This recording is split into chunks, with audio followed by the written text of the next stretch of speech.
And we welcome you back to Jan McDonald Field here in Tigerville, South Carolina. Mount Olive took the first game 2-1. North Greenville put up a good fight in the bottom of the 7th, but ultimately came up short. And so we head to game number 2. We'll go over the starting lineups real quickly. Batting first is once again third baseman number 13, Charlene Thompson. Batting second is left fielder number 7, Kelly Huffman. Batting third, the center fielder number 5, Kayla Allen. Batting fourth, the catcher number 24, Anna Ingram. Batting fifth, the designated player number 25, Karen Foley. Batting sixth, the first baseman number 17, Caitlin Ewers. Batting seventh is the shortstop number 2, Kaylee Farrell. Batting eighth is the right fielder number 15, Jenny Beth Burge. Batting ninth is the second baseman 27, Kristen Power. And pitching is number 32, Emily Chison.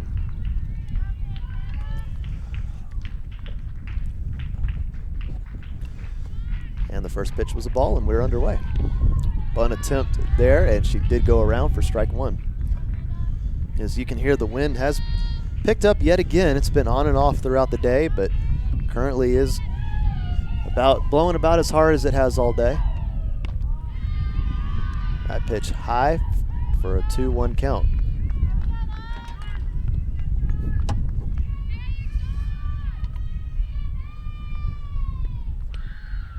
That's something that Mount Olive's not really been shy about. I mean, they come out and they bunt early and often. Not been very successful, to say the least, but they show it very early and very often.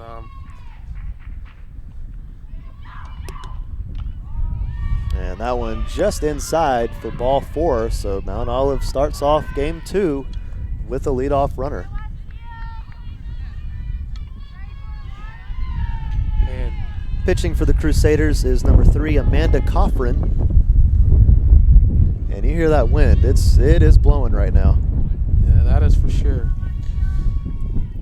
And with Charlene Thompson on first, I mean, she had, what, 2 stolen bases in the first game, I believe? I believe One so. or 2. I mean, you got to watch out for her. She's a running threat, not only a hitting threat, but just a running threat as well. Bunt attempt by Kelly Huffman was fouled. This be interesting.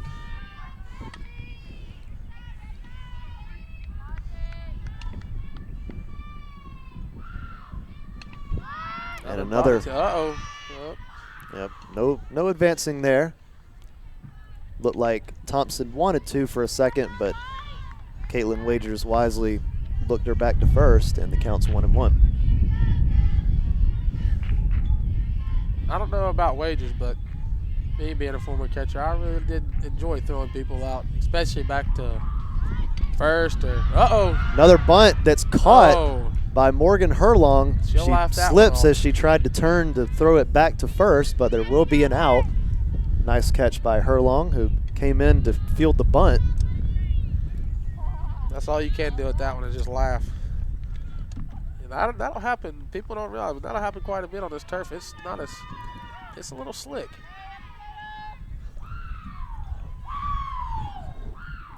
Yeah, there's currently considerations to add sand to the infield to make it more of a natural bounce. As there's going to be a stolen base. She thought about going to third, but she stays at second.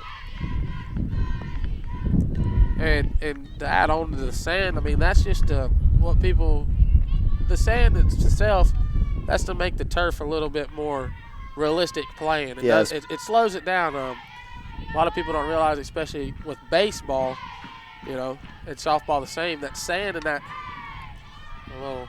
That's going to be just foul. Close one there. Charlene, she was moving. She is quite a fast individual. But going back to that, the dirt and the grass that you see on a normal baseball and normal softball field, that takes a lot off the ball when it's hit into the dirt or into that grass. And so when you have the turf, you know, the sand will make it stick a little bit more. I guess right now it's just kind of playing real fast. It'll make a big difference, and you'll see if you get out here to Jan McDonald Field, and that's what we decide to do here as an athletic department. You know, you'll see a big difference in the way the ground balls play on the turf. And as of right now, the plan is to just add the sand to the infield, not the outfield. The outfield would be unaffected. And that's something that's also in discussion with the new, we was talking about adding a new baseball facility earlier. That's another, they want to do turf as well there, and that's another foul ball just off the third base line. Megan Johnson almost had that ball, it looked like. We got a little different angle, but it almost looked like she almost snagged that ball. But going back to the baseball facility, they want to put turf there. Well, the mound, of course, has to be, the clay, and something else that we're discussing right now is, oh, that's a good diving attempt, but missed. And meanwhile, she's going to head to second. Nobody paying attention. It's a very good heads-up play by Mount Olive right there. But, they're talking about adding the dirt batters boxes as well, because that takes a lot of wear and tear, as you can see here. If you ever come out to the field, you'll see the batters boxes and the pitchers mound here at the Jan McDonald softball facility is wore out, and it's only a year old. So making some changes, something you got to learn from. Turf's nice. Yeah, definitely. But some adjustments we got to make. Anyway, pretty sure that Kayla Allen will be credited with a double there. You can't really charge an error to anybody. It definitely could have been prevented, but nobody that you can really charge an error to. And there wasn't a throw, so you can't really say advancing on the throw either. So runners on second and third with just one out. Big swing and a miss there to even the count at 1-1. And actually, they did say advance to second on the throw. Wow. So I guess they meant the throw back into the infield. Cut off man, I guess so. I mean, that is technically advancing on the throw, but that's just a lackadaisical standpoint from the Crusaders not getting the ball in very quick. You only have one out. Now you got runners on second and third. That's not a good place you want to put your pitcher in this early in the game. Fly ball popped up to Shayna Finley. It is caught for out number 2. Nobody will advance, so good play by the Crusaders. No trouble focusing that time on the runners.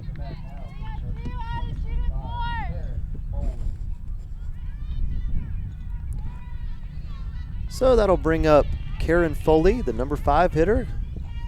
Also the pitcher for the Mount Olive Trojans, the winning pitcher. Game 1. She is the designated player in this game, which is exactly how she started the game in game 1, but ended up pitching the rest of the way after the first inning. You never know. She might come out and pitch again. Who knows? Yeah. Oh. And nice little shot to short, and everybody's going to be safe. That will score a run, and just like that, Mount Olive has their first run of the game. You got to give it to Kelsey Rivers right there. That just saved 2 runs instead of 1.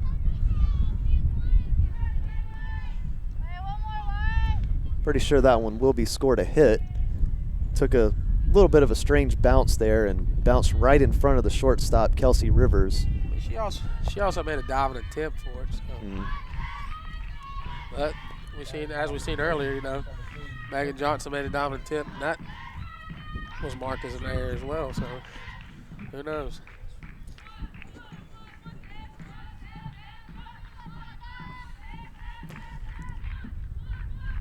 So that'll bring up Caitlin Ewers, the first baseman.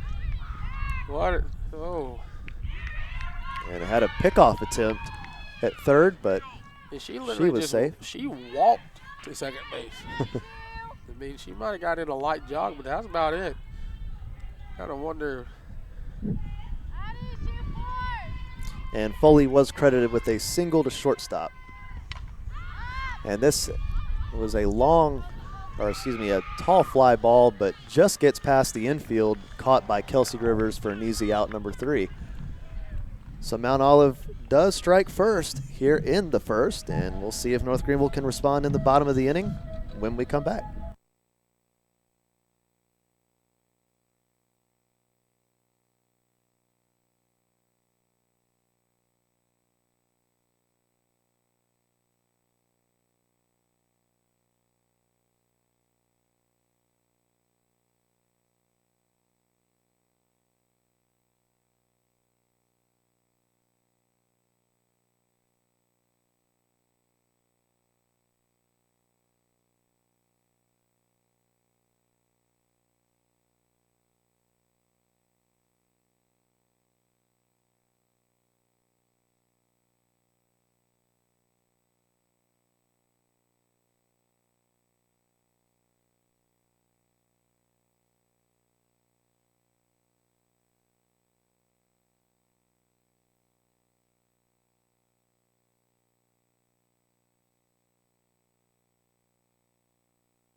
So here we go for the bottom of the first. Shayna Finley leading off for the Crusaders, followed by the center fielder, Grace DeBoer. Then the third baseman, Megan Johnson. Right fielder, Kate Lee. Batting fifth is catcher, Caitlin Wagers. Batting sixth is the first baseman, Morgan Herlong. Batting seventh, shortstop, Kelsey Rivers. Eighth, designated player, Morgan Roach. As we are going to have a base hit just like that to left field by Shayna Finley. She has continued on her hot streak today. And finally, batting ninth is the left fielder, Brooke Wade. So we pretty much stayed the same. Yeah, for both teams, for the most part. Just new pitchers.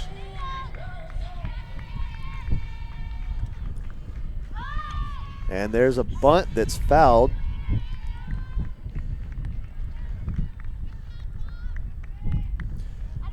Wind changing direction a little bit, now blowing pretty much from center field to left field. So anybody who hits it down the left field line is going to hit a foul ball, at least right now. That's something you got to make an adjustment on. And a bunt that goes to the netting behind home plate for strike two.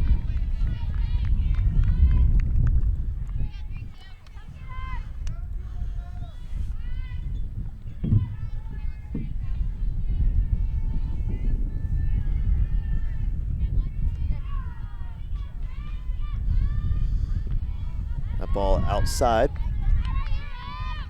It's a good eye by Grace DeBoer. She's worked a lot of counts today, especially in that first game. She's come back from two strikes several times to bring it to a full count or a 2-2 count, and then got a base hit or walked or, you know.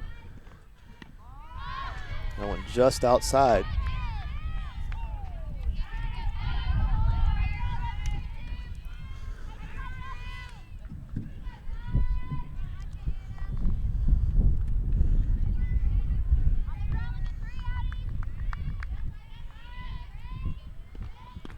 Swing and a miss, strike three over to first. Not in time. Tried to strike him out, throw him out, double play. Didn't really work that time, though. So that'll bring up Megan Johnson, playing third base today.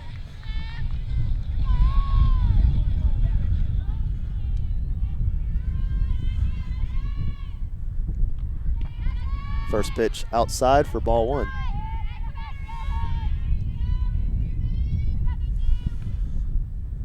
So they don't work up a lot in the first game. Looks like they're going to work out a bunch in the second game. And that one makes it to left field. It gets by, and that's a fair ball. That'll score a run. And Johnson going for a triple, and she will get it.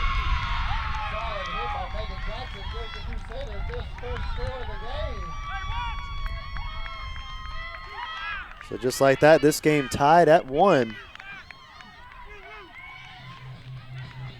And that's what we were talking about, the wind.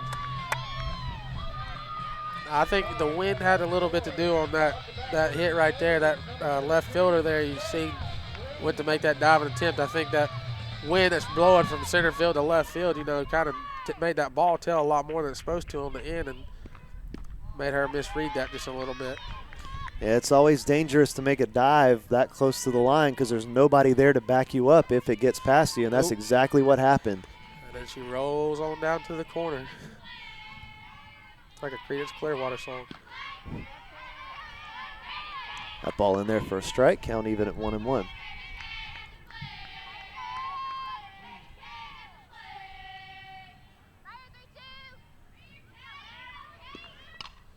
Ground ball down the first base line, and it's foul.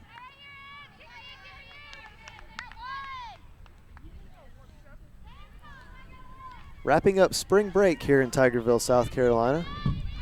Yep. It's been a cold spring break. Bet all those folks that went to the beach are kind of upset with all the wind and the chills. Because it snowed in Charleston Sunday. Yeah, there was a little bit of light snow in the area here as well, as here's a fly ball that's caught for out number 2. Megan Johnson over at third will not advance. Ball not quite hit far enough for that, so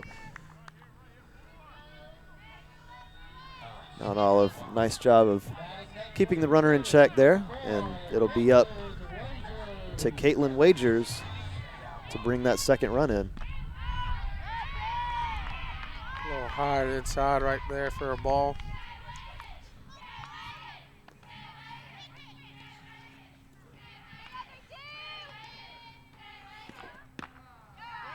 And that one in there for a strike. Hits the outside corner. A little late call, Larry. We got behind the plate today.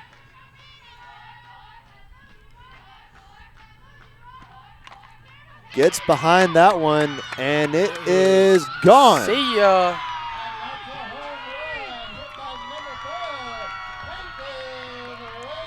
And we were talking about the wind, folks. That was the perfect time to get on a ball and get it up and get it out, because the wind had just stopped.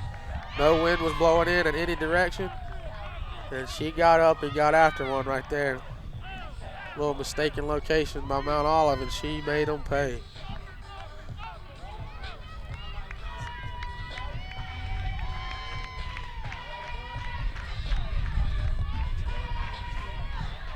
So Wagers, that's her first home run of the season. How about that?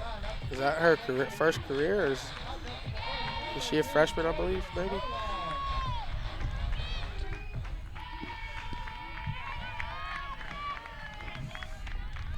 First pitch to Morgan Herlong is a ball.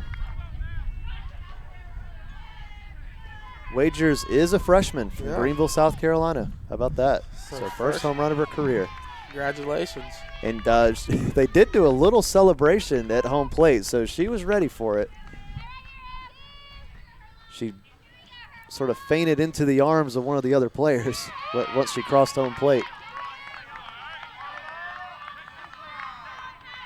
That's one thing the Crusaders have done a bunch this year in these doubleheaders, is they come out strong in these second games. After that first game, it's almost like, man, why can't we be playing 9 innings like baseball?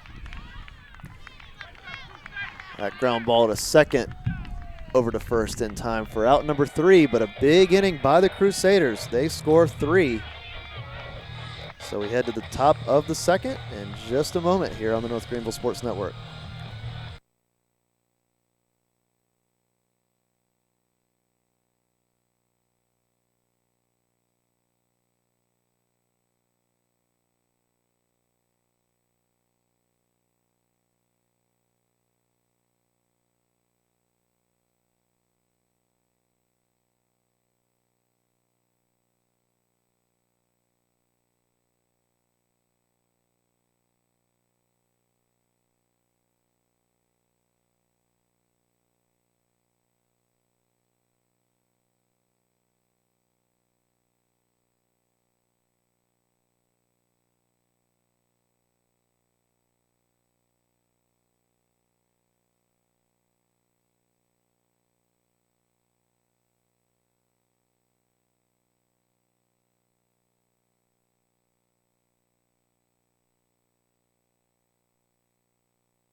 Leading off with the Trojans of Mount Olive, the bottom 3 of the order, Callie Farrell, Jenny Beth Burge, and Kristen Power will be the first 3 hitters for the Trojans. So far, Mount Olive 1 run off of 2 hits, no errors. North Greenville 3 runs off 3 hits and no errors. Here comes the Mount Olive chance.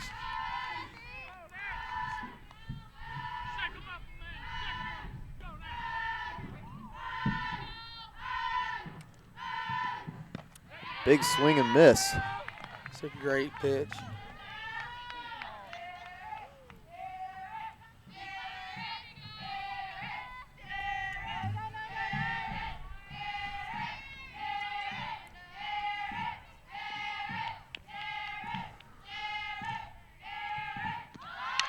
And a good bunt attempt over to first in time. So a 1-3 ground out for out number 1. That's why you do PFP through the week. Pitchers still have to field their positions sometimes, so Some people don't really believe that, but they do. So that'll bring up Jenny Beth Burge, the right fielder. What a pitch. Right down the middle for strike one.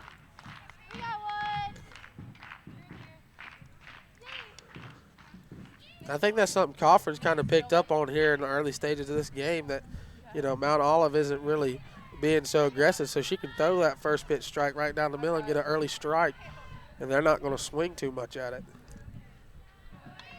That's a great adjustment that she's had so far. And that pitch low and outside to even up the count.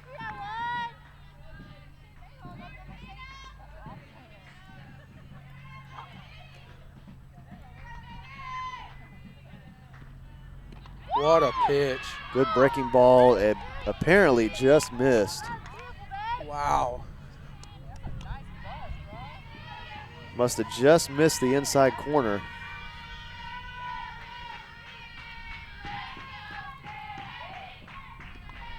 And that's a ball as well.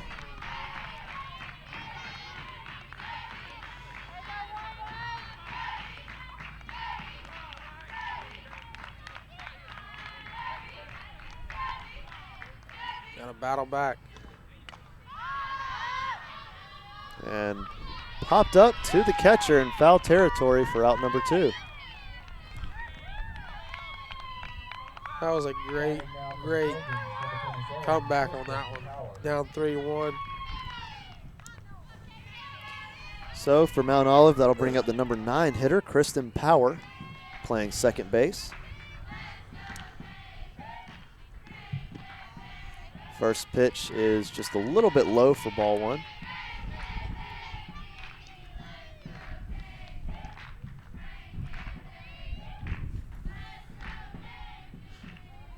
I feel like I'm at the club right now.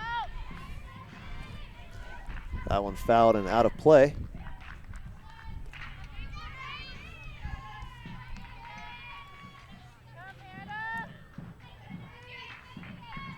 Got the drums going again, got the chants, got the singing, got the dancing. They got it all. That pitch high and outside. I mean, I don't know if you folks can see it, but Charlene Thompson in the on-deck circle, she is moving to the groove now. She is really laying down the dance moves. And that one way up high, 3-1. Yeah, you can definitely see that dugout on camera moving around quite a bit. They're starting a new chant now. This one's called Distract the Pitcher. Free and the instead Banshee. it's popped up and Oh! Contact. And Megan Johnson is down. That's not good.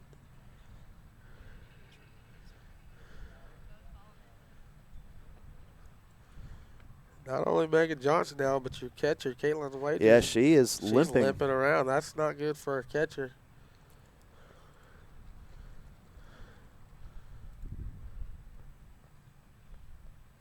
She's probably got a little knee in the thigh or somewhere.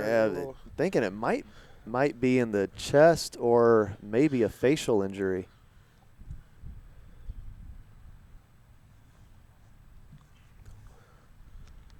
Seems to be okay. That's always good to see. That's a big bat to come out of the lineup right there. But Wagers is still limping around quite a bit. You got to kind of wonder, you know. Yeah, trying to walk it off, it looks like. I mean, coming from a former catcher, you know, your legs do a lot. You know, not only just squatting, but when you go to throw a runner out, I mean, you're literally throwing a lot of explosion from those legs, and not being able to do it can hinder that a little bit. Yeah, and they're allowing Amanda Coffrin to throw some warm-up pitches. I think that's to make sure that Caitlin Wagers is okay, and it appears that she is. So we continue play. It is a full count here in the top of the second with 2 gone. So everybody seems to be okay, so that's the good thing. That is a wonderful thing. Swinging a ground ball to short. Backhanded over to first, and plenty of time. She slipped coming out of the batter's box. Yeah, I was going to say she couldn't have been how fast she was. Yeah, she had a little slip. That's something, once again, talking about the turf, that's an adjustment you have to make. I mean, this isn't like playing on normal dirt where your cleats really dig in a whole lot. They kind of stay on top of those rubber beads. It's down in the turf, and that metal, if she's wearing metal cleats, that can become really slick. And I think that's her first step, which is your biggest step when you come out of that batter's box. I think she just kind of slid on past a little bit. Yeah, on this turf field, there are no rules as to what you can and can't wear on the turf. You are allowed to wear, whether you want to wear turf shoes or metal cleats, rubber cleats. You're allowed to wear whatever you want. And you got to. I would think the turf shoes, playing on turf before, the turf shoes are the way to go. You get a little, you might not get dug in as good, but you don't slip as much. They kind of got those little bubbles on the bottom of the shoes that keep you from sliding a little bit. So. Yeah, the rule is that you can't prohibit any type of cleat from the playing surface unless you provide the alternative for the visiting team. And we're talking about shoes right now, and it almost looks like all of Mount. I don't know what kind of field surface that Mount Olive plays on, but they're not wearing cleats. They're either wearing tennis shoes or turf shoes. They almost look like tennis shoes. They do look like tennis shoes now that I look at it. Yeah, that's interesting. I wonder if maybe Mount Olive does have a turf field. There might be some research we look into real quick and find out.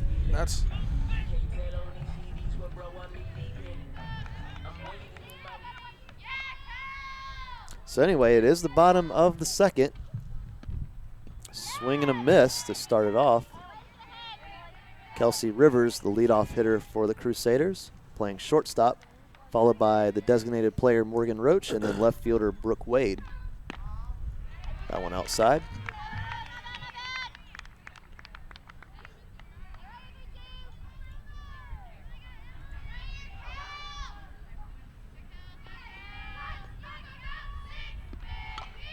That ball hit fairly well, but ends up being in about middle outfield for an easy out. That wind still blowing in quite a bit. That definitely played a factor in it.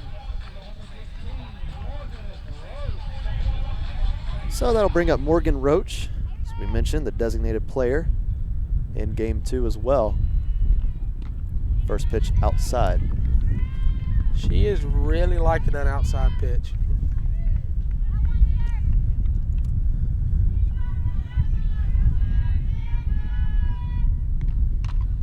And that one ripped down the left field line, but just foul. Foul by about 2 or 3 feet. Not a whole lot of foul territory here at Jim McDonald Field. No, not quite a bit. I'd say about 10 foot. Yeah, that's exactly what I was going to say, about 10 feet. Maybe a little more, but not much. Called strike. Unlike her counterpart that pitched in the first half, she is really, really, the first Mount Olive pitcher in that first game, she really liked to stay up high in the zone. She's liking to stay low and outside. So we've been talking about adjustments this entire game. That's an adjustment that these, North Greenville hitters have to work on. Is okay. We've seen high the entire first game. Now we're seeing low and outside this game. So people don't realize that can, playing a doubleheader like that, you got to get out of that funk of, hey, I'm looking at high fastballs, high fastball, high fastball. Now I'm looking at a low fastball on the outside corner that I got to go out and poke somewhere. Count still 2-2 after that foul ball. Swing and a miss.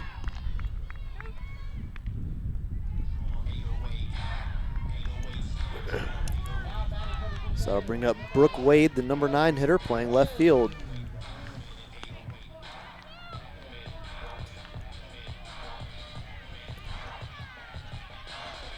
You know that North Greenville would rather have Shayna Finley come up to bat with a runner on base than with there not being one. So definitely want Wade to get on base here, and that looks like that's exactly what's going to happen. She's safe. That was a nice little infield hit. Yeah, bounced off of the third baseman's glove, but definitely no error there as she couldn't quite reach. So that will bring up Shayna Finley with a runner on base, and that's always a dangerous situation for opposing teams. Breaking ball that ends up just outside.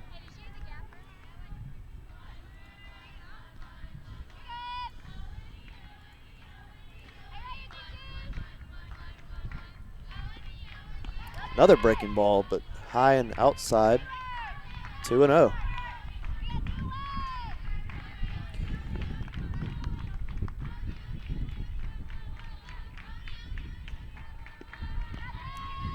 And that one misses. 3-0.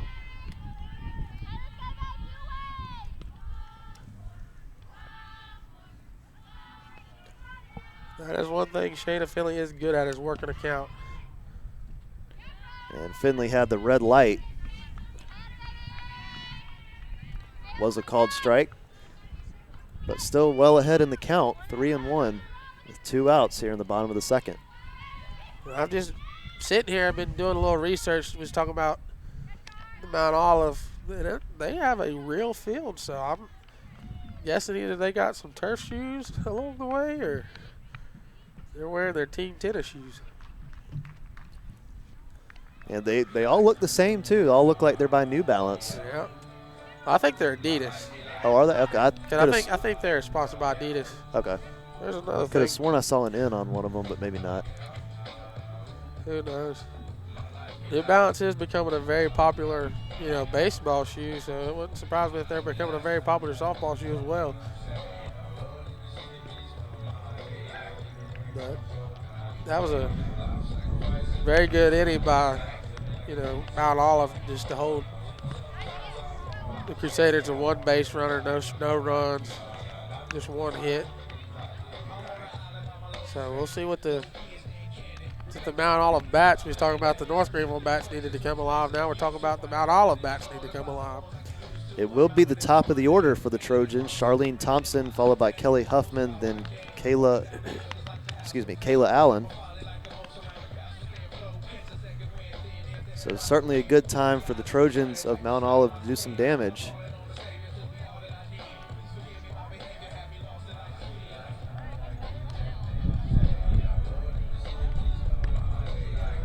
Amanda Coffrin back out there for her third inning of work.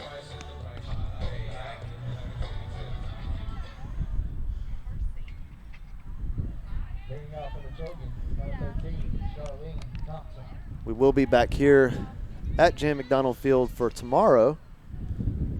It's a shame I can't join you back tomorrow. Yep.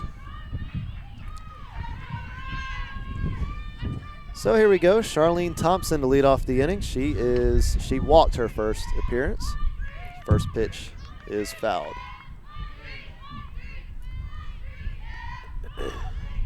That's one thing that maybe these Crusader pitchers need to look at real quick is, they are, especially with Charlene Thompson, that one got up around the facial area. She didn't like that one too much. She squared the bunt and ended up having to lean her head back sooner than she wanted. But that's something that there's a little ground ball to third baseman that Megan Johnson takes care of easily. But as a pitcher, Charlene Thompson's trying to go to that opposite field every time down the third base line. Bring that ball inside, make her pull it, It's hard to take a pitch that's inside and go out with it. So I'll bring up Kelly Huffman. And the reason I say that, guys, is, she's trying to, as fast as she is, she gets that ball over there to the shortstop third base. That's a longer throw for her. It's a lot easier for her to bust it down the line to make it safe at first.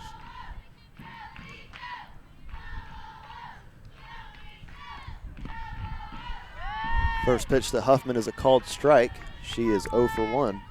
That is something that Cofford has done early and often is getting strikes, and that is what you want to do as a pitcher. Get ahead in the count real early, stay ahead. Swing and a ground ball up the middle, but gathered by Kelsey Rivers over to first in time for out number 2. I'll tell you what, Kelsey Rivers has an absolute laser for an arm. I mean, she's got a cannon. I mean, she is throwing pretty good. And that was an absolute laser to first base, so that's what you want out of your shortstop, I guess. So that brings up Kayla Allen, dangerous hitter for the Mount Olive team. First pitch is high for a ball. Allen did have a base hit, her first appearance.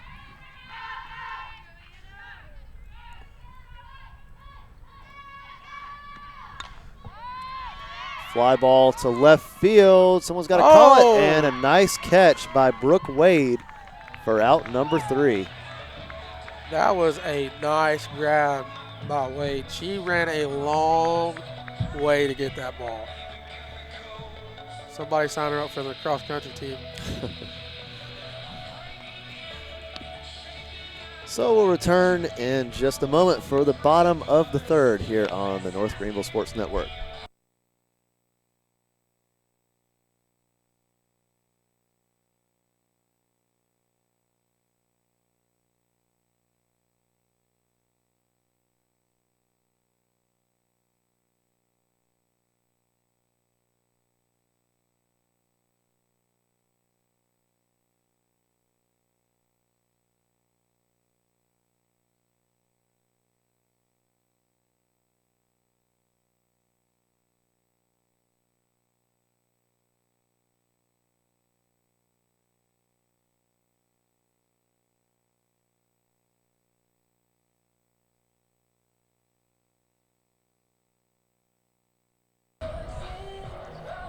So here we go for the bottom of the 3rd. Leading off for the Crusaders will be Grace DeBoer, followed by Megan Johnson, then Kate Lee.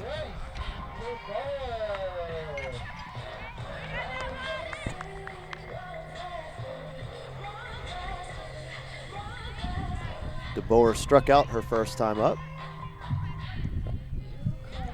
She did make that pitcher work for that strikeout. That was for sure. I mean, she battled back from a 2-0-2 count and made it into a full count, and then eventually gave up to the strikeout. But check swing, but a called strike anyway. 0-1. If you are going to strike out, you want to take a bunch of pitches with you.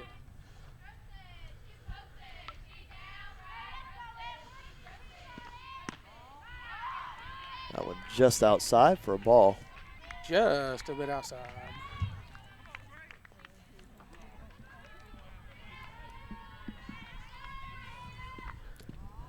That one low and outside.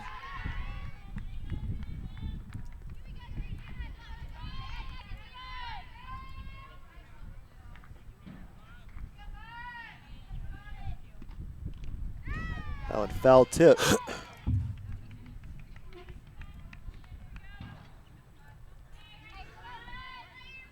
Once again, Grace DeBoer is working a count again. It's a 2-2 count.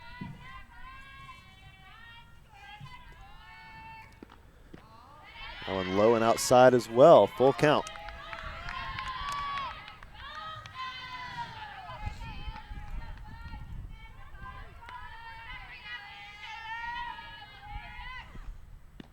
That one right in there. I don't think she was expecting that breaking ball. Ended up, started off high and ended up right down the center of the plate.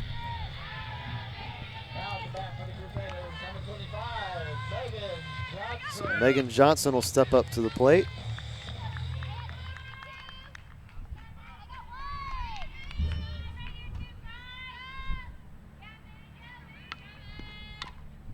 Ground ball to the right side. The glove hand over to first base in time for the out. Impressive out there. Channeling her inner Brandon Phillips for all y'all's Brave fans out there. Get to see that a lot this year. Well, they're not playing at Turner Field anymore. I almost said Turner Field, but they're not there anymore. Moved down the road just a little bit. Might have to go, not a Braves fan, but might have to go check out the new park this summer. Yeah, definitely worth checking. It's pretty unbelievable that the oldest stadium in the National League East was built after 2000. That's crazy. That's Citizens Bank Park, the Phillies. My good old boys up there in Philadelphia. And that one fouled away, 0-2.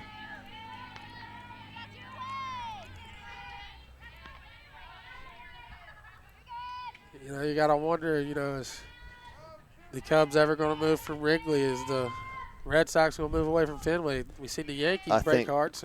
I think there would be so much backlash if that were to happen. Oh, you're right. I'm right there with you. And ground ball back to the pitcher, and that's going to end the inning for the Crusaders. But we're seeing a lot of teams go to these new facilities, these high-tech facilities, these all kinds of stuff. So who knows? Yeah, I mean, you know, there's two ways to attract players other than obviously money. You know, you can either have the latest and greatest, or you can say, hey, you can be legacy. You can come here and play on the same field as, you know, all the legends of baseball. Exactly. You know, it's crazy to think, going to myself have played at Wrigley and played at Fenway. You know, that's crazy to think that, you know, 100 years ago Babe Ruth stood on this field, or you know, Hank Aaron played at Wrigley, or you know, that's cool to think about when you go to places like that. It's like, man, that's cool. Yeah. You know, that's part of history. And you're standing on probably not the same grass, same dirt, but you know, pretty much in the same shape it was back then. Yeah, it's the same field. That's awesome to think about. You know.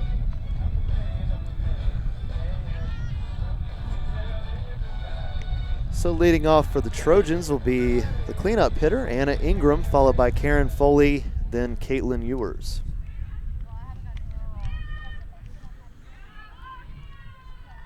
Leading off for the Trojans, number 24, Anna Ingram. Ingram 0 for 1 in today's game.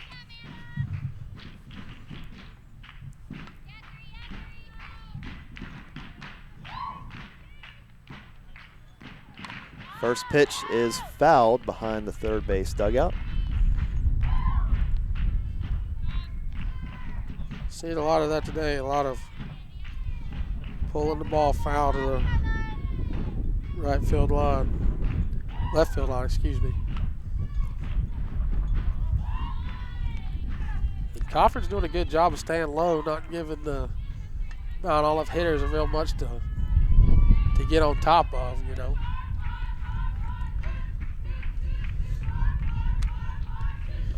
What a pitch. Swing and a miss.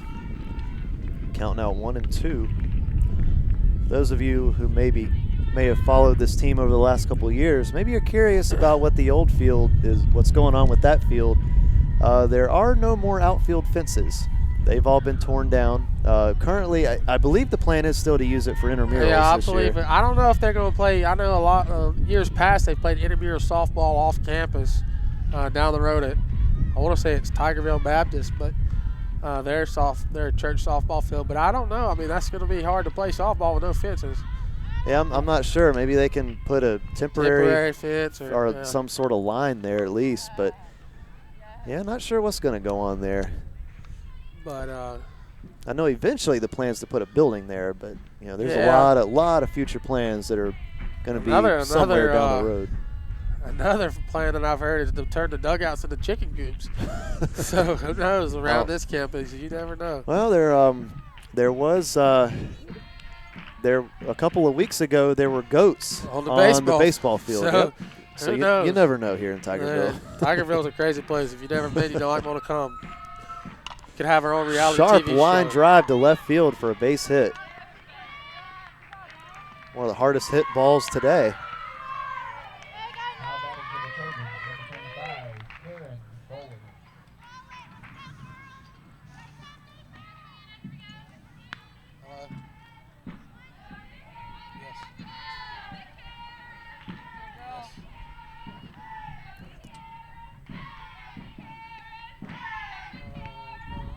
I'm doing the broadcast. I'll call you back.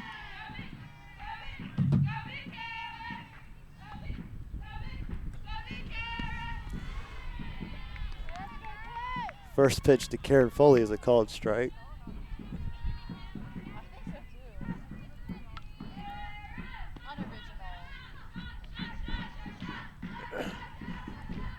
Looked like she pulled something out of her pocket and was reading something. Not sure what that was all about. Very Swing and a well could miss. have been. I know back in the day it was very popular to have the old quarterback arm sleeves, you know. Yeah, that's what I was thinking. I know as a catcher we used to have our pitches on that. That's how I used to get my pitches from my coach. So if I maybe wasn't she calling. was. I take it she was given a signal from third base, and maybe she was That's figuring out what very it meant. possibility what it was. Who knows? You never know these days. That ball fouled down the third base line. Hopefully it wasn't Pine Tar, Michael Pineda. Sorry for all you Yankee fans out there. I had to put that one in there.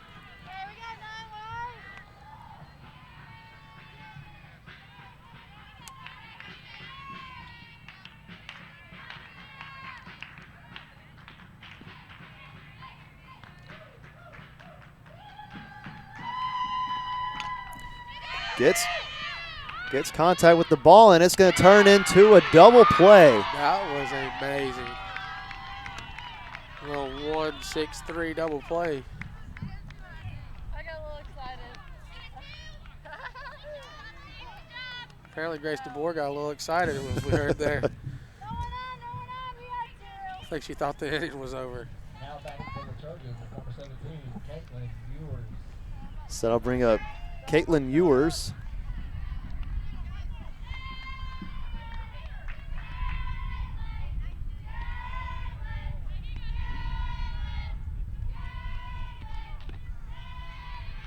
Called strike.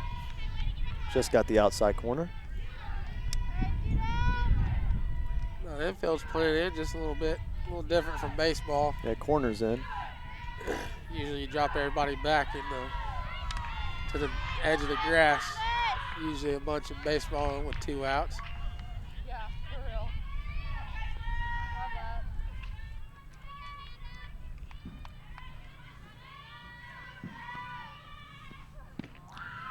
And that ball misses. 2-1 now the count.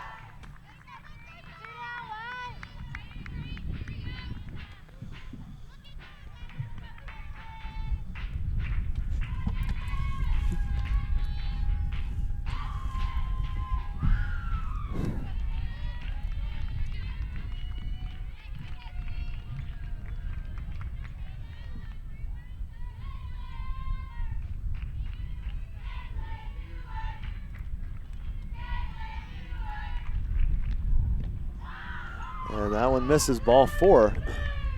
So Mount Olive will have a runner with 2 outs here in the top of the 4th. Now batting for the Trojans, number 2, Callie Merrill. Coffer's doing a really good job. You know, she's staying low in that strike zone. That's really what you want to do as a, you know, when you're up like this, keep the ball low, keep getting ground balls. That's what she needs to keep doing. Swing and a pop up.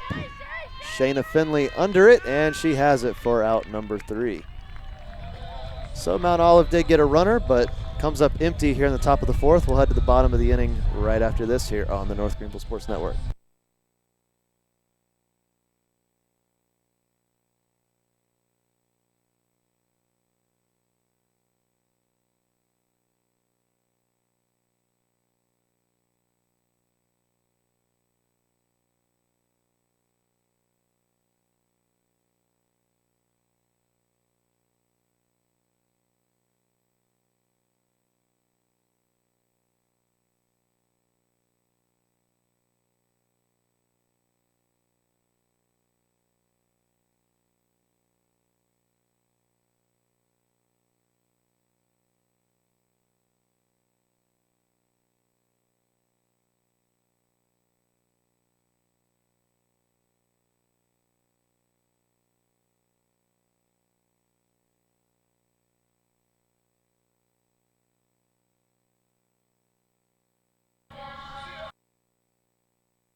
Leading off for the Crusaders is number 4, Caitlin Rangers.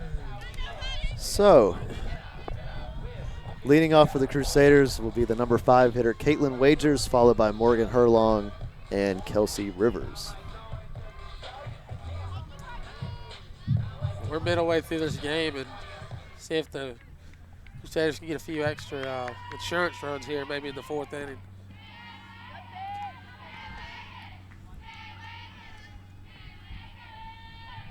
First pitch was a ball to Wagers.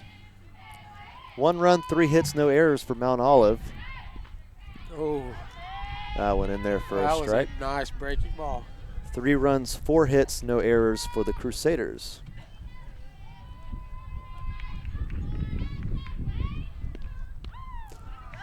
That one does catch the outside corner. It's a great pitch.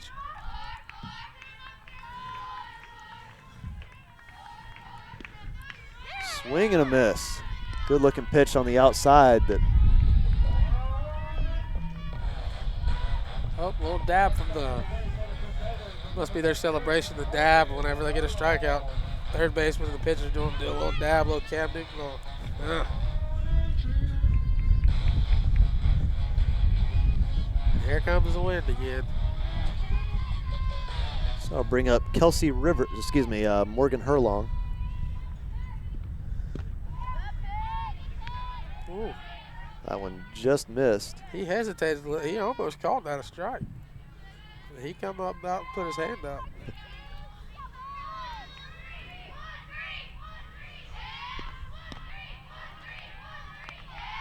Yeah, I guess for an umpire it can be tough because Oh, I mean sometimes you're kind of thinking about it going through your mind, but you have to make a decision right there. Well, So maybe there are some times where you do call a strike when you meant for it to be a ball. You can very easily make a mistake, but you got to also think too. Some of these catchers, I know Wheeler Smith on the North Greenville team, a couple of those guys.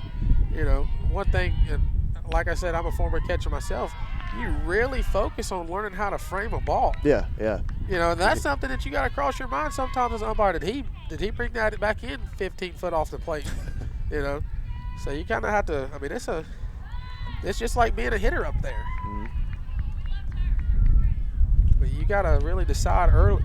You can't decide early. I mean, you got to actually, as a hitter, you'll decide early. Okay, am I looking for a fastball? I'm looking for a changeup, curveball, etc. A rise ball and softball. So you're thinking early what you want to hit, but as an umpire, you don't think that. You got to react and go. That pitch fouled away. It is a full count to Herlong. But I do have to give these two umpires today. They have been very consistent in their strike zone. They've been very consistent in their calling at the bags as well. Sometimes that can be a hairy situation when umpires consistent, especially behind the plate, inconsistent. Then that's foul ball down. About caught one of our strength and conditioning coaches right there, Matthew Rochester. Watch out, Big Rock. And here at North Greenville, we do have 2 coaches that'll make it obvious or make it apparent to the umpires when they make a mistake. Landon Powell and Sarah Hall. They do not both shout. are not afraid to argue. That's for sure. Swing and a miss. Throw to first and make the tag for out number 2. Yeah, I'd be kind of scared if Landon come after me. I ain't gonna lie. Landon's a big guy. He's a little intimidating. I love him to death, but he can scare you. Speaking of which, I mean, I believe the baseball team they've just started. It's about 3:50, so they're probably in the first inning or so. I think first pitch was scheduled at 3:30. There's another strike. First pitch to Kelsey Rivers, called strike.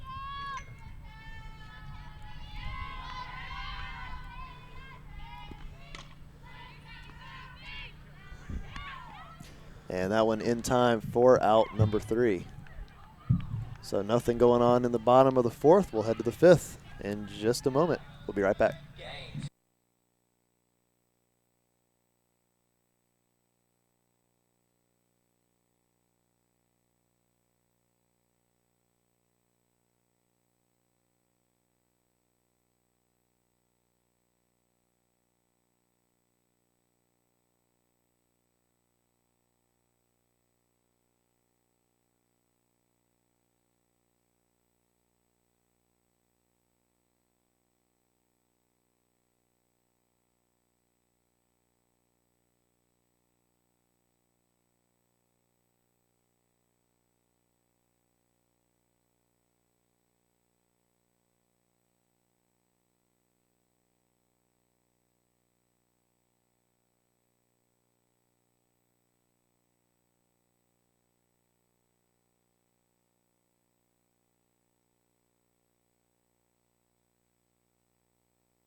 So heading to the top of the 5th, leading off will be Jenny Beth Burge, followed by Kristen Power, then back to the top of the order with Charlene Thompson.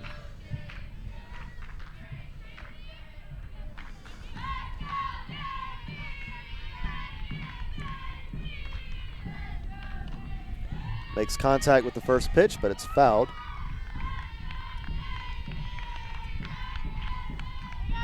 Just for you Yankees fans out there, the Yankees actually just threw a no-hitter in spring training. 3 pitchers combined against the Detroit Tigers. That is the first no-hitter in spring training since 1983. That's impressive. Wow. That is a very impressive statistic. What a breaking ball. Oh, just a little outside. I believe he did call it a strike. Yeah, he did. Oh, he called it a strike. Once again, a little late call, Larry. That's nothing against him. It's just the way he calls it. He calls it. All umpires are different. Some of them are loud and obnoxious. Some of them are quiet, soft-spoken. You got to talk to them as a catcher to get them to talk. Hey, man, how you doing? That's one thing you got to do as a catcher, man. You got to go up there and you got to sweet-talk that umpire a little bit. Yeah, I've seen several baseball catchers shake hands with the umpire right before they start their inning. Not only do you get them on your side while you're back there catching for your team, but you come out to bat and they're like, "Oh, this is my friend, man. Give me a couple count." No, I'm just kidding. Umpires wouldn't do that. Morgan Roach did go down swinging, or actually struck out looking. So we head to Brooke Wade, number 9 hitter. Or no, I'm sorry. Excuse me, I'm on the wrong side of the lineup. Alan. So Jenny Beth Burge struck out looking, and now we're on Kristen Power. They're in the same position in the lineup, so that's what confused me.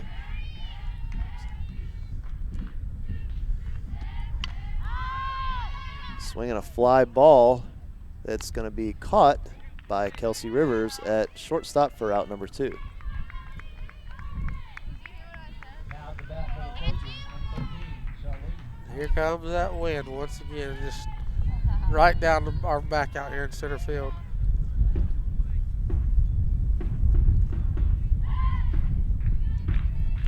Watch Charlene Thompson. She's probably going to go to that left side of that infield again, try to slap one down the third baseline. So First pitch to her is a called strike.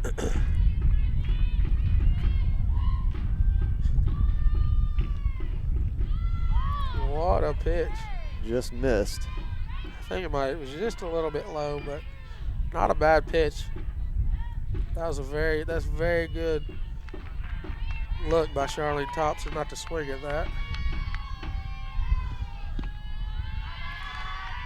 Yeah, batter's boxes in softball are long and thin, and Charlene Thompson I think she's using every inch of it. Every inch. She's way back, and she's got to be probably 4 inches off to the back of her back foot off the batter's box. That one fouled back. She's way off the plate. She's way back in the box. She's almost reminds me kind of like maybe like a Ken Griffey, Ron Howard. You know how they stood in the batter's box. They stood way back and way off.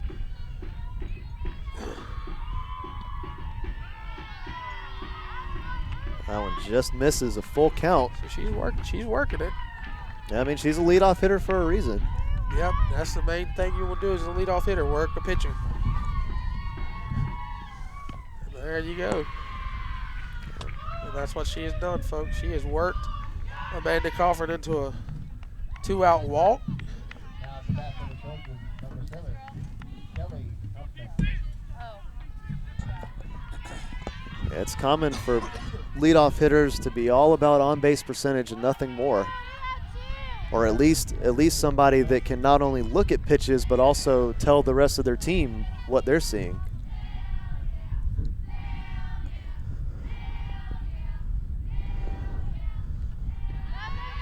First pitch low.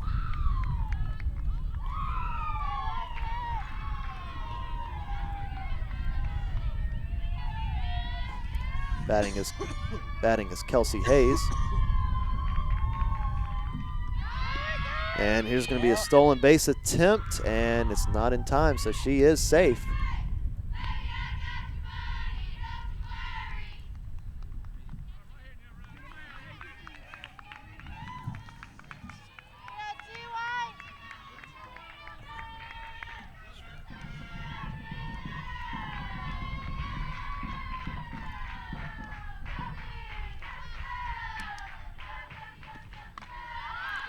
And a pop-up behind home plate. It's going to be just out of play. That's something we've seen a lot from Wagers today on those stolen bases. Is she's got a really quick pop-up. It's just her throws are just been a little off here and there, you know. And credit the Mount Olive speed, too. Oh, Charlene Thompson can flat out fly. And she's not afraid to let you know it either.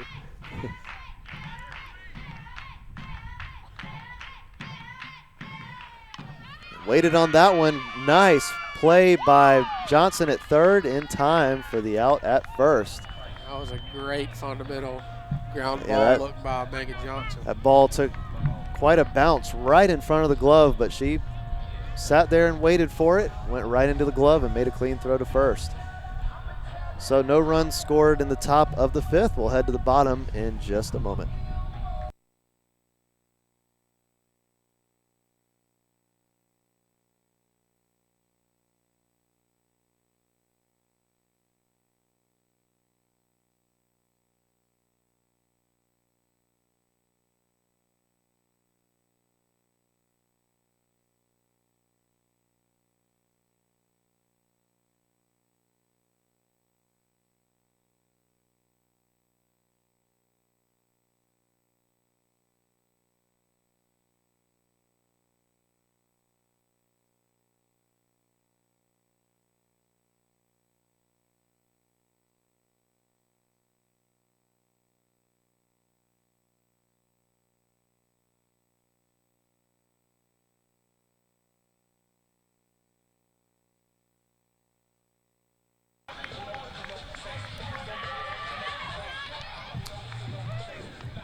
Morgan Roach leads off the Crusaders in the bottom of the fifth.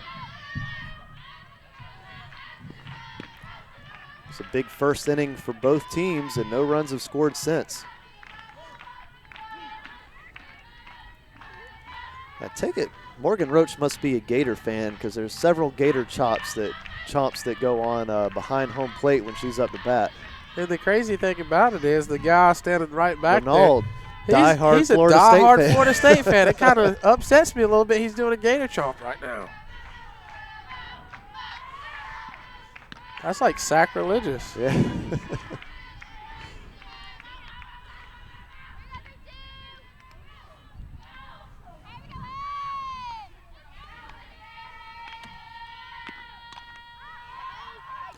That ball going to land just behind the first base dugout. That'll even the count at 2-2.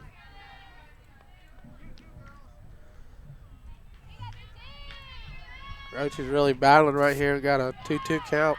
That's something that you got to prod those Crusader batters on. They have really stepped up and worked counts very deep, very long. You know, going 3-2, 2-2. That's what you want as a good fundamental hitter. You want to take as many pitches as you can. Just keep on. Make that pitcher throw as many as you can. Morgan Roach fouled that last ball off of herself. A ground ball to short, over to first in time for out number one.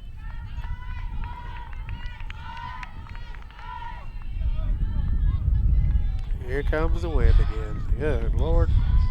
That is cold, folks. So the number 9 hitter in the North Greenville lineup, Brooke Wade, will come up to bat.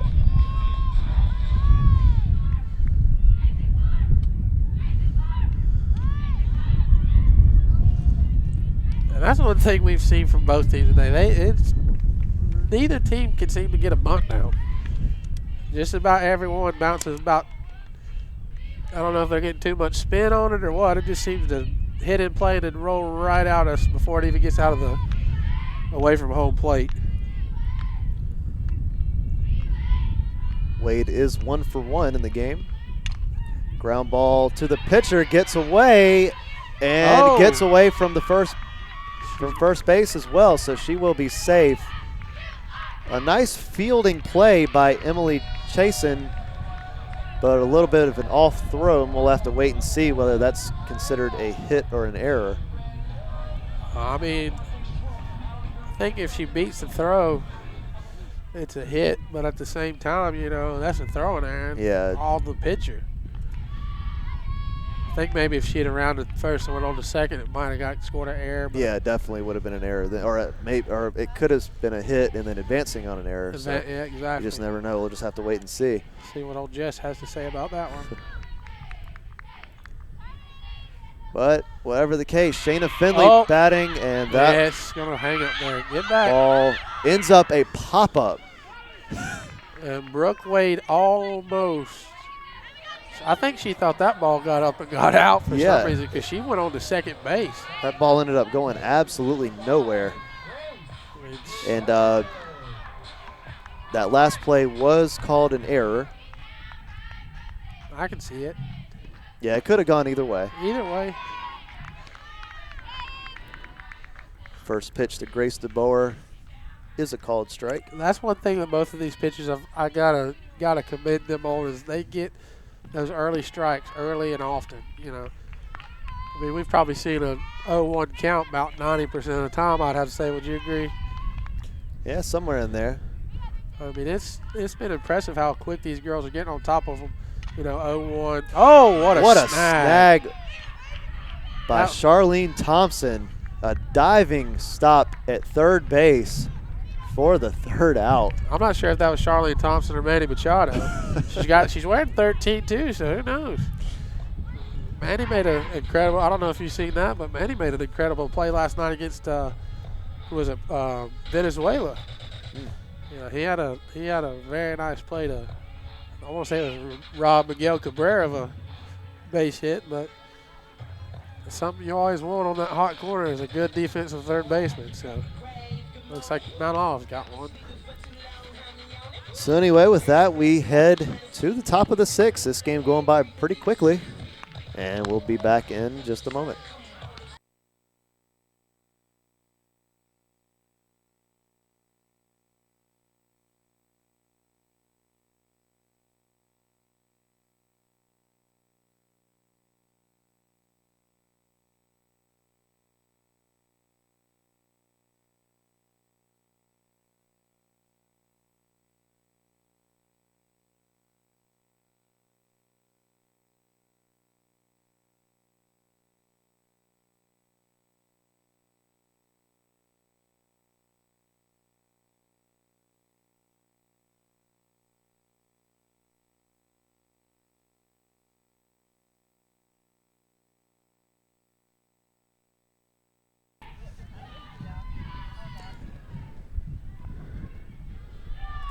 Leading off for the Trojans in the top of the sixth is number 5, Kayla Allen.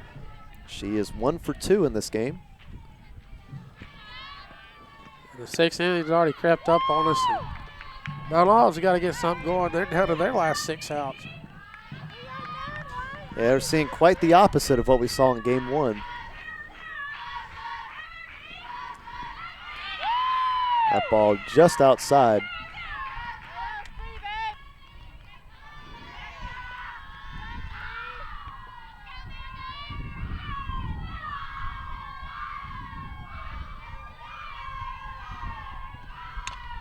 Swinging a line drive right to Shayna Finley at second base for out number 1.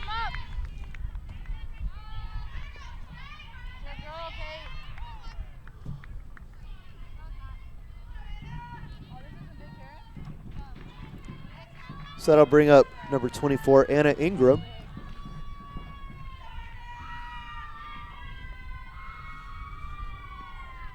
Swings at the first pitch and fouls it off.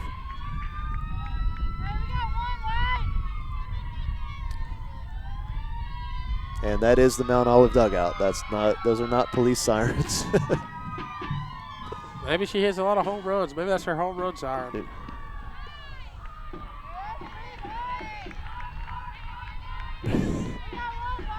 These girls are wild. Not a lot of people are going to get this, but there was an episode of Hey Arnold back in the day called Dangerous Lumber. That might be, maybe that's what that's referring to. She's got some dangerous wood up there at the plate. Who knows? You never know with this Mount Olive dugout. They can get pretty wild. Oh, yeah. And she rips that one, but it's foul. She almost put that one on top of the grounds department over there. Yeah, landscaping crew better watch out. It's not like they're doing anything else.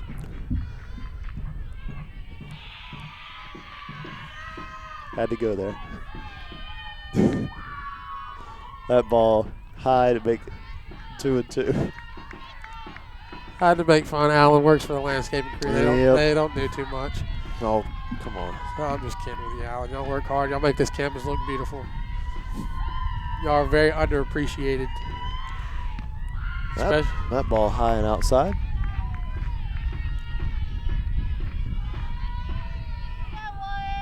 That would be pretty impressive if they put it back in the back of that dunk. That would be pretty cool to see. That'd be, like, even if you were to face that way and hit it from here, that'd be a long way. Yeah. That would be impressive.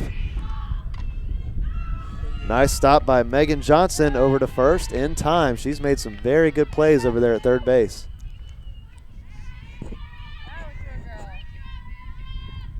As well as Kelsey Rivers at shortstop.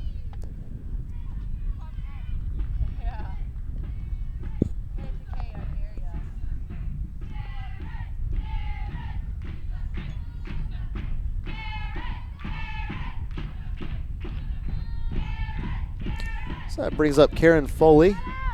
That one ripped down the left field line, but foul.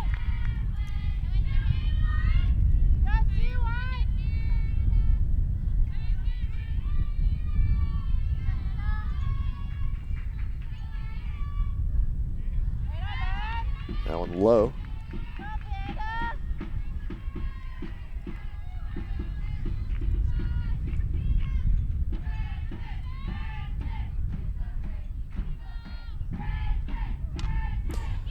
Ground ball to Rivers at short, over to first in time. There we go. So the Crusaders just 3 outs away from evening the 2-game series, but before that, they'll be able to bat one more time, maybe add an insurance run or two. We'll find out if they can do just that right after this here on the North Greenville Sports Network.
Quick baseball update. A Bennett Hill 2 RBI single in the second inning made it 2-0 in favor of the Crusaders, which is where they currently are in that game. Well, that's good for Bennett. Bennett's been due for a while now. He's been in kind of a slump. Be nice to see him break out of that, the former Pitt star. So here in Tigerville, we're in the bottom of the 6th. Megan Johnson leading off for the Crusaders. First pitch in there for a called strike.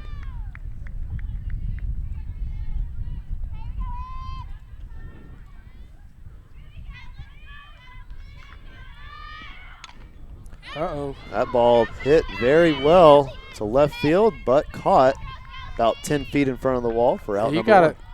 I don't know if y'all folks can see this on the camera or not, but you got to really see what the wind is doing to that ball. That ball started over here towards the center fielder in the left center field gap, and it floated all the way over to that left fielder for an out. That's what the wind is doing to the ball today. It's making it tail a bunch, folks. So that brings up Kate Lee, the cleanup hitter.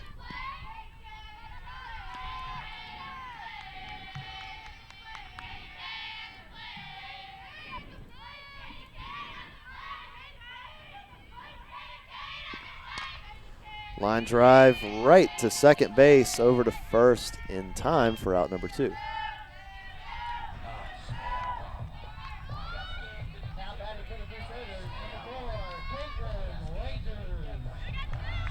That brings up the catcher, Caitlin Wagers.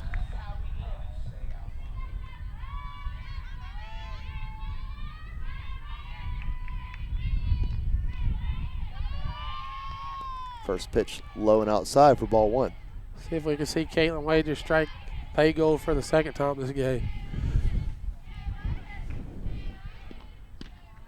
Just a bit outside.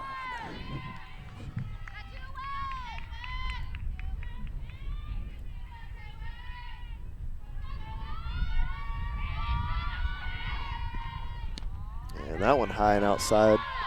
3-0 to Wagers.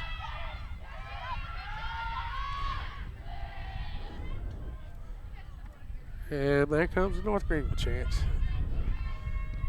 That one low. 4 straight balls to Caitlin Wagers. You gotta wonder if that was intentional. She's hit 2 balls really hard, including the home run. So, Yep. Always possible they're pitching around her. We're going to have a courtesy runner, maybe. yeah, substitution of some kind, it looks like. I don't know. Wait, it doesn't look like Wagers is planning on moving off of first base anytime soon.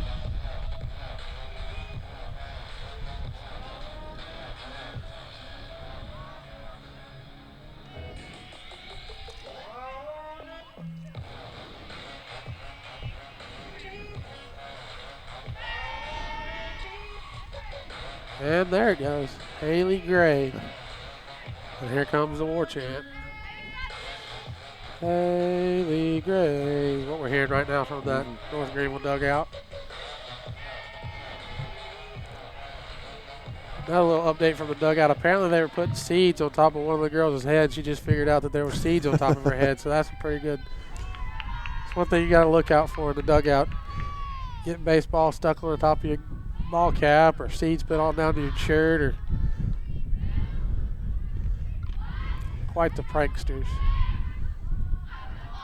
There's a video on YouTube of, I believe that someone glued a cup on one of the players' hats and they kept on stacking cups on it.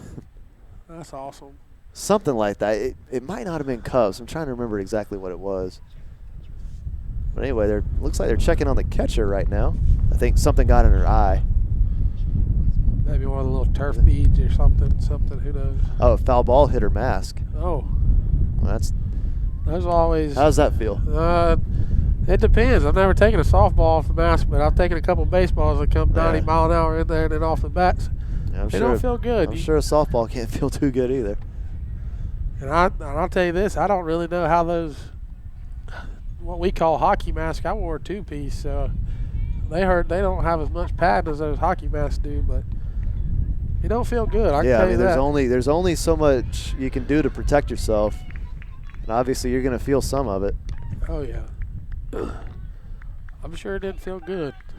Not gonna take no light off of her. Them girls still throw pretty decently hard, and I mean it ain't no 90 mile an hour like you see, but it's a little bit different. Back in high school, we played a 100-inning game. The baseball team, softball team played, and baseball team played on one team. The softball team had their team out there. We played 100 innings for a fundraiser, and those are girls throwing those underhanded pitches. You know, that gets a little, takes you a minute to adjust. But hopefully she's all right. Looks like she's all right. She's back behind the plate now.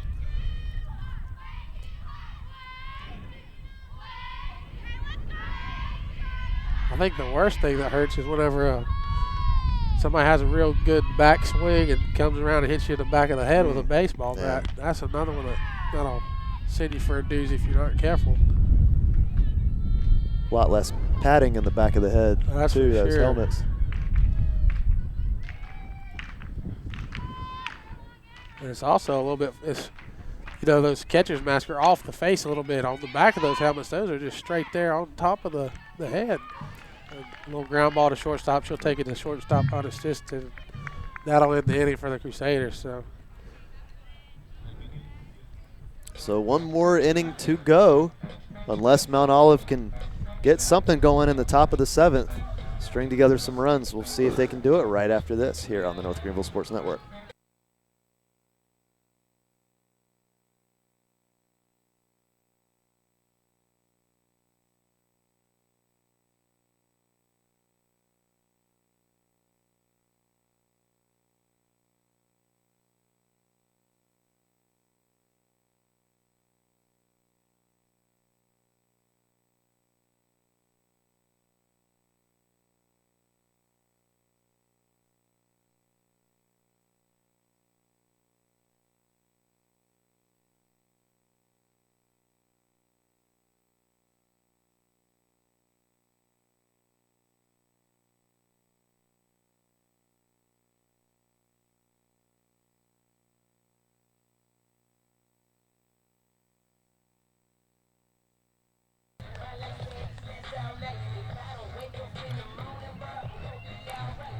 So here we go, top of the 7th, last chance for the Trojans of Mount Olive to get anything going in this game 2. Again, Mount Olive did take game 1, 2-1. North Greenville trying to return the favor. Up first for the Trojans will be the first baseman, Caitlin Ewers. I don't think just because this is the top of the 7th that Mount Olive is going to go down quiet, because the Crusaders certainly didn't last game at the top of the or the bottom of the 7th, excuse me. You know, they put up a good fight, almost came very close to tying it. So I don't think that Mount Olive's just going to go hush hush. So yeah, bottom half of the order is going to have to do it though. That one fouled back. Caitlin Wagers did re-enter the game to go back to catcher.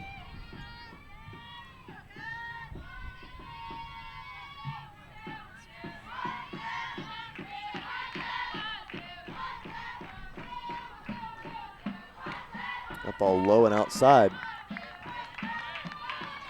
Ball just kind of rolled up, rolled over. Top of Wagers there. Had a good block on it. Just looked like it had a lot of spin on it.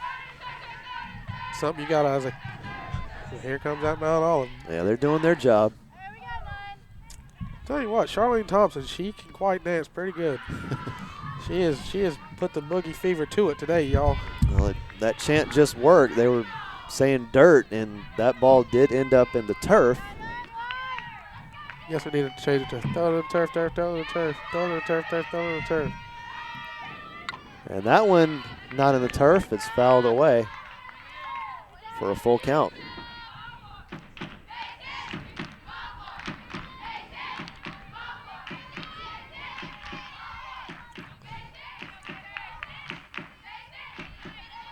Got another full count here, so see what they decide to do. Ground ball to Megan Johnson, over to first, in time. 2 out, now down to their final 2 outs. Now at the bat for the Trojans, number 2, Callie Farrell. So Callie Farrell steps up.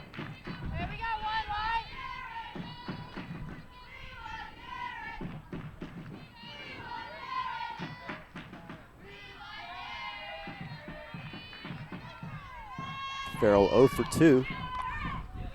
Gives this one a lift, but lands out of play.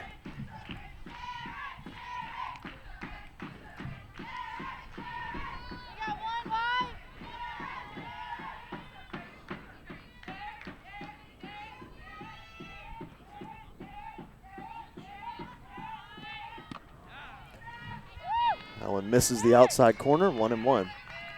You got to commend Coffin. A lot of this game, she's kind of falling behind in the count, 3-2, 2-1, 2-0. And she's battled back to get some strikeouts and some nice ground balls and some second base, shortstop, third baseman that's really gotten her through this game a whole lot. You know, she's done quite well, you know, coming back from being behind in the count. That's what you want your pitcher to come out and do. You know, first of all, you don't want them to get behind the count, but. And a small off the top of the fence down the third base line, but ends up out of play for a foul ball. Great effort there by Megan Johnson.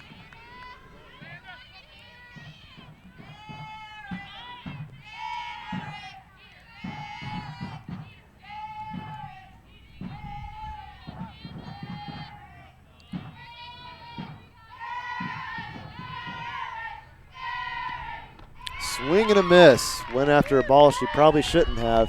3 strikes away. This is where you got to be, you know, no doubles, no nothing as the Crusader outfield, you know. So it'll be up to Jenny Beth Burge to keep the game alive for the Trojans. First pitch is just outside for a ball.